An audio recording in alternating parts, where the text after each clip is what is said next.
কি হলো মিস্টার রাফসান চৌধুরী? উত্তর দিচ্ছেন না কেন? সারার প্রতিটি কথা রাফসানের কানে তপ্ত সীসার মতো বিঁধছিল।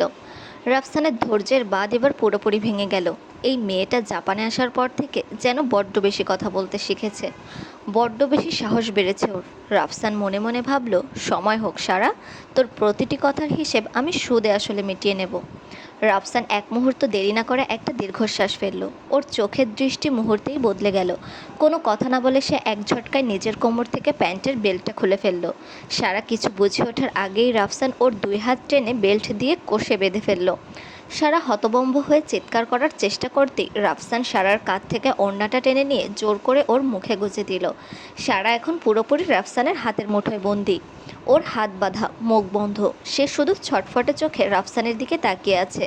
সারার মাথায় একটা প্রশ্নই বারবার ঘুরছে, এই লোকটা আসলে কী চায়? কেন ওকে শান্তিতে নিজের মতো করে বাঁচতে দিচ্ছে না?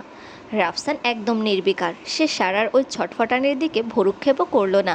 সে শান্তভাবে সারার রক্তাক্ত হাতটা নিজের কোলের উপর টেনে নিল। তারপর তুলোতে স্যাভলন লাগিয়ে খুব সাবধানে ক্ষতগুলো পরিষ্কার করতে শুরু করলো। স্যাভলনটা ক্ষতর উপর লাগতেই সারা যন্ত্রণায় কুঁকড়ে উঠল। গলার ভেতর থেকে একটা অস্পষ্ট চিৎকার বেরিয়ে আসতে চাইলেও ওড়নার কারণে তা বাইরে এলো না। যন্ত্রণায় ওর শরীরটা থরথর করে কাঁপছে। সারার চোখ বন্ধ করে ফেলল। রাফসান দেখল সারার চোখের কোণ দিয়ে গড়িয়ে পড়া অশ্রু ওর গাল ভিজিয়ে দিচ্ছে। রাফসান এবার খুব নরম হয়ে গেল। সে ফু দিয়ে দিয়ে ক্ষতগুলো পরিষ্কার করতে লাগলো, যাতে সারার জ্বালা কম হয়। অত্যন্ত যত্ন সহকারে সে ক্ষতগুলোতে মলম লাগিয়ে সুন্দর করে ব্যান্ডেজ করে দিল। পুরোটা সময় রাফসান একটা কথাও বলেনি, কিন্তু ওর প্রতিটি স্পর্শে যেন এক অদ্ভুত অধিকার আর সূক্ষ্ম অনুশোচনা মিশেছিল। রাফসান ধীরে ধীরে সারার মুখ থেকে ওড়নার বাঁধনটা খুলে দিল। মুক্তি পাওয়া মাত্রই সারা যেন আগ্নেয়গিরির মতো ফেটে পড়ল। বুক ভরে একটা দীর্ঘশ্বাস নিয়ে সে এক নিঃশ্বাসে চিৎকার করে বলতে লাগলো, আপনার সমস্যা কি বলুন তো? কেন আপনি বারবার আমার জীবন নিয়ে টানাটানি করছেন? কেন এই আলগা দরদ দেখাচ্ছেন? দেখুন, আপনার এই দয়া আমার চাই না। দয়া করে আপনি আমার থেকে দূরে থাকবেন। কেন জানি আপনাকে আমার আর সহ্য হয় না, ঘৃণা লাগে। আপনি যখন আমার শরীর টাচ করেন তখন আমার ভেতরে আগুন জ্বলে ওঠে। প্লিজ আমাকে আমার মতো থাকতে দিন, না হলে আমি ভুলে যাব আপনি আমার। বলতে বলতে সারার কণ্ঠস্বরটা অভিমানে আর রাগে কেঁপে উঠল। রাফসান কিন্তু সারার এই হাহাকারে বিন্দুমাত্র বিচলিত হলো না। সে একদম নির্লজ্জের মতো সারার কথাগুলো এক কান দিয়ে শুনে অন্য কান দিয়ে বের করে দিল। সে ধীর পায়ে এগিয়ে এসে সারার একদম মুখের কাছে নিজের মুখটা নিয়ে গেল। ওর তপ্ত নিঃশ্বাস সারার নাকে মুখে লাগছে। রাফসান ফিসফিস করে বলল, বল, কি ভুলে যাবি? থামলি কেন, বল। সারার আগে ফুঁসতে ফুঁসতে এবার সোজাসুজি বলেই দিল, ভুলে যাব আপনি আমার স্বামী। রাফসান সারার চোখের মনির দিকে স্থিরভাবে তাকিয়ে রইল। ঠোঁটের কোণে সেই বাঁকা হাসিটা ফুটিয়ে বলল, তাই? কিন্তু আমি তো ভুলব না সারা। প্রতিটি সেকেন্ড আমি তোকে মনে করিয়ে দেব আমি তোর কে। কিন্তু আমি ভুলে যাব, আমি আপনাকে নিজের জীবন থেকে মুছে ফেলব। রাফসান নির্বিকার গলায় জবাব দিল, তাতে আমার কিছু যায় আসে না। কেন এমন করছেন আমার সাথে? কি চান আপনি আমার কাছে? রাফসান একটু নির্লিপ্ত হয়ে বলল, জানি না। সহ্য হয় না আপনাকে আমার, একদম সহ্য হয় না। তো? রাফসানের ছোট্ট একটা শব্দের উত্তর যেন সারার গায়ে আরও জ্বালা ধরিয়ে দিল। সারা এবার দাঁতে দাঁত চেপে পড়ল। নির্লজ্জ একটা। রাফসান এক চুলো না সরে গিয়ে গাঢ় স্বরে বলল, তোর জন্য হতে রাজি আছি, আরও কত কি হতে পারি সেটাকে এখন দেখাবো? রাফসানের ওই গভীর চাহনি আর রহস্যের কথা শুনে সারা আবার থমকে গেল। সে বুঝতে পারছে এই লোকের সাথে তর্কে জেতা অসম্ভব। রাফসান সারার বুকের দিকে তাকাতেই দেখল ওড়না না থাকায় রাগের চোটে তার বুকটা দ্রুত ওঠানামা করছে। ফর্সা গলায় ভয়ের আর রাগের শিরাগুলো স্পষ্ট ফুলে উঠছে। রাফসান এক মুহূর্ত স্থির হয়ে তাকিয়ে থেকে একটা দীর্ঘ আর তপ্ত শ্বাস নিল। তারপর ঝটপট বেল্টের বাঁধন খুলে দিয়ে আরেকটা তাচ্ছিল্য করেই বলল, যা, ক্লাসে যা। সারা মুক্তি পেয়েই নিজের লাল হয়ে যাওয়া কবজিটা ডলতে ডলতে বিড়বিড় করতে শুরু করলো। তার রাগী চেহারায় এক অদ্ভুত জেদ। আল্লাহ কেন যে আমাকে একটা পুরুষের সমান শক্তি দিল না? না হলেই রাফসানকে আজকে আমি জ্যান্ত চিবিয়ে খেতাম। অমানুষ একটা, শালা হিটলার। ছোট থেকে আমার জীবনটার এক্কেবারে তেজপাতা বানায় সারছে, এইখানে আইসাও শান্তি নেই। রাফসান তখন খুব শান্তিতে নিজের প্যান্টের বেলটা ঠিকঠাক করে লাগাচ্ছিল। সারার ওই গালি আর তেজপাতার বিড়বিড়ানি তার কানে একদম তীরের মতো গেল। রাফসান হাত বাড়িয়ে সোজা হয়ে দাঁড়ালো। এক চুলো না নড়ে একদম স্বাভাবিক কিন্তু অসম্ভব গাঢ় একটা গলায় বলল, সারা, তুই না মাঝে মাঝে আমাকে অনেক বেশি কন্ট্রোললেস করে দিস।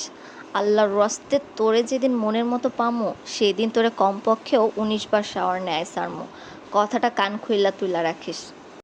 রাফসানের এই চরম অসভ্য আর খোলামেলা ইশারা শুনে সারার পায়ের তলা থেকে যেন মাটি সরে গেল। রাগে আর প্রচণ্ড লজ্জায় তার মুখ কান সব গরম হয়ে টকটকে লাল হয়ে উঠল। সে অবিশ্বাসের চোখে রাফসানের দিকে তাকিয়ে রইল কয়েক সেকেন্ড, দাঁতে দাঁত চেপে কোনো মতে শব্দটা বের করলো, ছি, জঘন্য অসভ্য একটা লোক আপনি। রাফসান একটু বাঁকা হাসল। সে হাসিতে কোনো অপরাধ বোধ নেই। সারা আর এক মুহূর্ত সেখানে দাঁড়ালো না। ওড়নাটা এক ঝটকায় টেনে জড়িয়ে নিয়ে গটগট করে পা ফেলে রুম থেকে বেরিয়ে গেল। করিডোর দিয়ে যাওয়ার সময় প্রতিটা পদক্ষেপে সে রাফসানকে মনে মনে হাজারটা গালি দিচ্ছিল। সারার চলে যাওয়ার দিকে তাকিয়ে রাফসান পকেটে হাত দিয়ে একটা দীর্ঘশ্বাস ফেলে নিজের মনেই হাসল। সে জানে এই পাগলিটা তাকে যত বেশি ঘৃণা করবে, তাকে নিজের করে পাওয়ার নেশাটা রাফসানের তত বেশি বাড়বে। ভার্সিটির ছুটি শেষে নিশি সোজা শহরের একটা বিলাসবহুল কিন্তু নির্জন ফ্ল্যাটে চলে আসে। ফ্ল্যাটে ঢোকা মাত্রই নাকে এলো দামি তামাক আর মদের কড়া গন্ধ। ড্রয়িং রুমের বিশাল সোফায় 5-6 জন যুবক বসে আছে। তার ঠিক মাঝখানে বসে আছে সেই পাপিষ্ঠ পুরুষ। নাম তার হ্যারি। হ্যারির বয়স 30-এর কোঠায়, মাথায় উগ্র বাদামি চুল, চোখের নীলমণি দুটো যেন সাপের মতো শীতল। বাম ভুরুর কাছে একটা হীরের কানের দুল চিকচিক করছে। হ্যারি যেমন ধনী, তার চেয়েও কয়েক গুণ বেশি জঘন্যতার রুচি। তার বিরুদ্ধে কতগুলো ধর্ষণের মামলা আছে তার হিসাব নেই, কিন্তু টাকার জোরে সব মামলা বাতাসে উড়ে যায়। প্রতি রাতে বিছানায় নতুন কোনো মেয়ে না পেলে এই পশুর ঘুম আসে না। নিশি এসে সরাসরি হ্যারির সামনে দাঁড়ালো। হ্যারি তখন আয়েশ করে সিগারেট টানছিল আর তার চামচারা তার হাত পা টিপে দিচ্ছিল। নিশিকে দেখে হ্যারির ঠোঁটে একটা কুৎসিত আর বাঁকা হাসি ফুটে উঠল। সে জাপানিজ ভাষায় কর্কশ স্বরে বলল, নিশি ম্যাম, কী মনে করে? নিশি কোনো ভূমিকা না করেই সরাসরি জাপানিজে বলল, হ্যারি, আপনার সাহায্য লাগবে। হ্যারি সিগারেটের ধোঁয়া ওপরের দিকে উড়িয়ে দিয়ে তাচ্ছিল্যের সাথে বলল, সাহায্য? আমি আপনাকে কী ধরনের সাহায্য করতে পারি?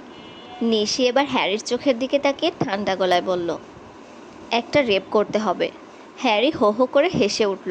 হাসতে হাসতেই জাপানিজ, এটা আমাকে বলতে হচ্ছে? রেপ করা তো আমার পেশা। নিশি এবার তার ফোনের গ্যালারি থেকে সারার একটা ছবি বের করে হ্যারির সামনে ধরলো, যা সে আজকে লুকিয়ে ভার্সিটি থেকে তুলেছে। তারপর নিশি বিষাক্ত গলায় বলল, আমি এই মেয়েকে আপনার হাতে তুলে দেব। আপনাকে তাকে রেপ করতে হবে।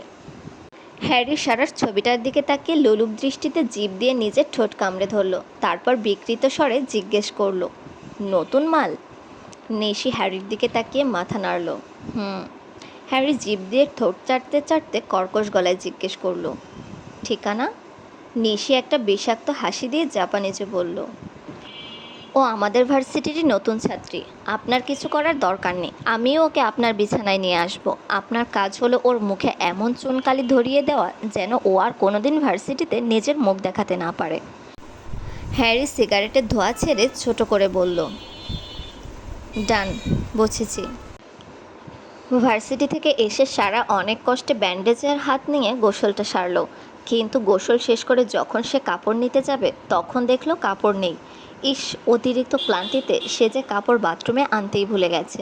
সারা বিরক্তিতে একটা লম্বা নিঃশ্বাস ফেলে নিজের শরীরের সাথে শুধু একটা সাদা তোয়ালে পেঁচিয়ে বাথরুম থেকে বের হলো।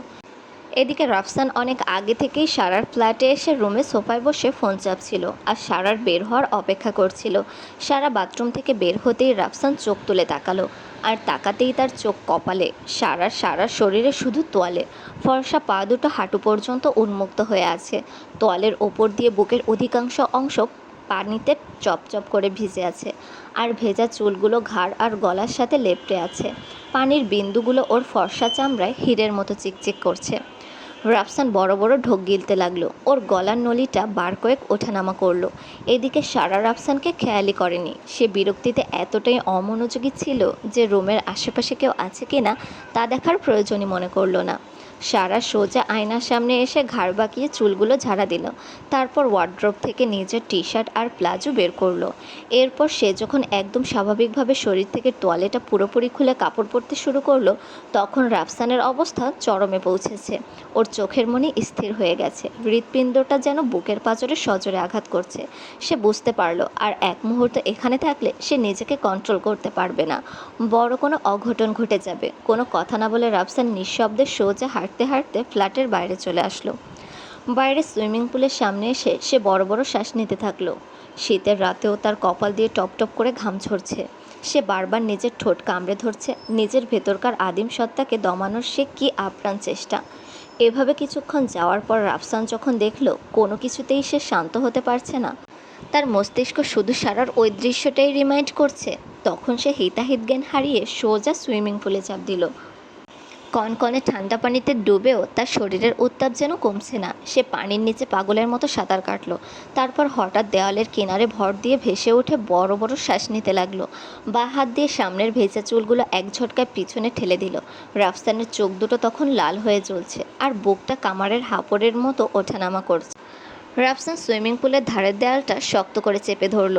তার সারা শরীর থেকে টপ টপ করে পানি ঝরছে, কিন্তু ভেতরের সেই দহন যেন কিছুতেই কমছে না।